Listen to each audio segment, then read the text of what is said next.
Hi, welcome to the Crafty Tinkerer. I'm Nicole, and I have lots to talk to you guys about this week. I finished 2 projects and went to a sheep and wool event with my husband on Saturday. So, yeah, I'm really excited to tell you guys about that. But first, I'm going to talk to you about the HATDANA that I made.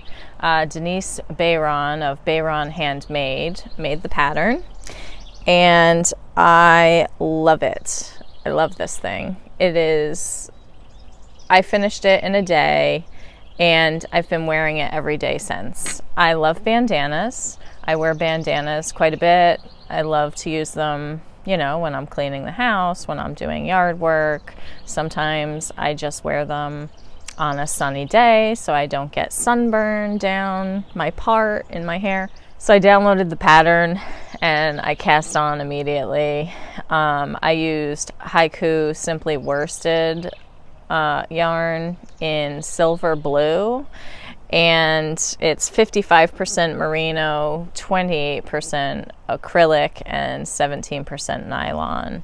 So it's pretty soft. She did a great job with the pattern. It was very easy to read, and she did video tutorials. There are links in the pattern so that you can follow her video tutorials that she made to go along with it in case you get stuck in a place. I did find that handy when I needed to figure out how to make the tassels on the end. So I love it. It's spring, so you don't quite need a winter hat right now, and it's the perfect thing to just put on early in the morning when it's a little cooler and you need to cover your ears, you know. So I love it, love it, love it, love it. And I'm probably going to cast on another one in fingering weight yarn soon. The next thing that I wanted to talk about was my scarf or shawl. It's just one skein, the PANDIA'S Jewels yarn, and I blocked it yesterday, which stretched it out quite a bit.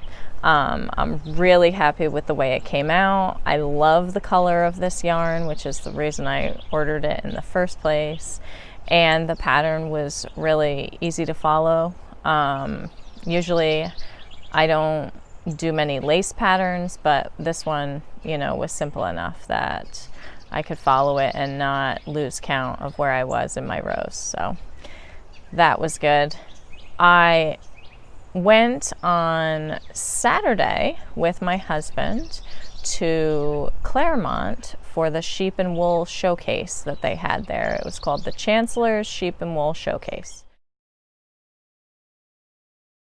And there were vendors from around the Hudson Valley.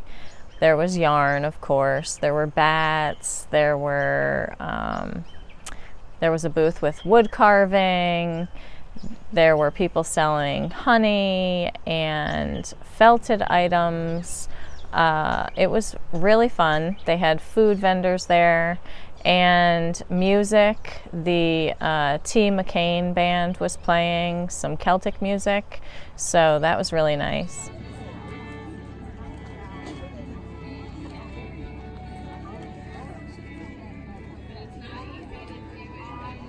We went first thing when they opened at 11 in the morning. And I kind of panicked a little bit because on the sign by the road it said rain date was the following day, and it had been raining that morning. But I checked Facebook for the event before we left the house, and there was nothing about a rain date that I saw. So I thought, oh no, did we drive all the way over here and now we're gonna have to drive all the way back home again? But to our surprise, it was up and running, which was great. And we ended up doing the tour of Clermont first. Clermont is a state historic site here in New York. It is just outside of Dutchess County in Columbia County, just basically over the border. And it's a very beautiful estate.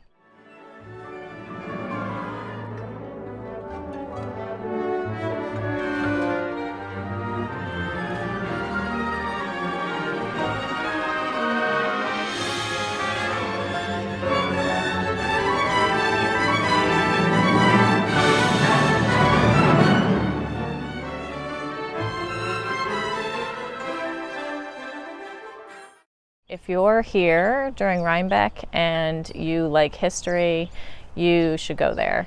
There's a trail that you can walk down to see the main house. They have beautiful views of the Hudson River, and the people are very friendly there.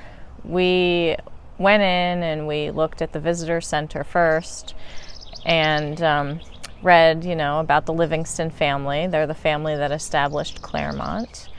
And basically they're all named Robert. There was the first Lord of the Manor. They have nicknames to distinguish the different Roberts. So the first Lord of the Manor, and then there was the judge and the Chancellor. And so the Chancellor, Robert Livingston, he is the one who imported merino sheep from France. And he also wrote a book, Essay on Sheep, and created a little bit of a boom here in the Hudson Valley for a short period of time for people to raise sheep. So that's why it's called the Chancellor's Sheep and Wool Showcase. I had never heard of the event before, but I follow Clermont on Facebook and I saw it was posted on there. So we decided to go. And the tour was really fun. We learned a lot about the family. And then we went over and we checked out the booths. And the first booth I had to go to was PANDIA'S jewels, because she was having some May the 4th yarn that she dyed. And so I wanted to check out the colorways that she had there. And it was really nice to meet Julia and chat with her for a little bit. That's the first time that I've ever actually met someone who dyed the yarn that I've made a project with. So that was pretty fun. A couple of things that I'm currently working on, a couple of hats. I'm still doing the Hat Not Hate hat, but I had to take the needles and put it on another project.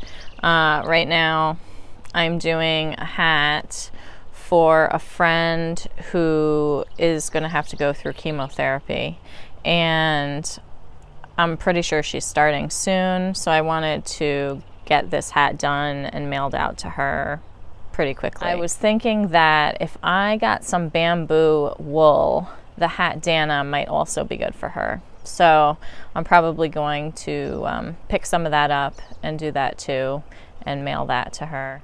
So that's pretty much what I have this week. I am promising you that there will be sweater progress next week.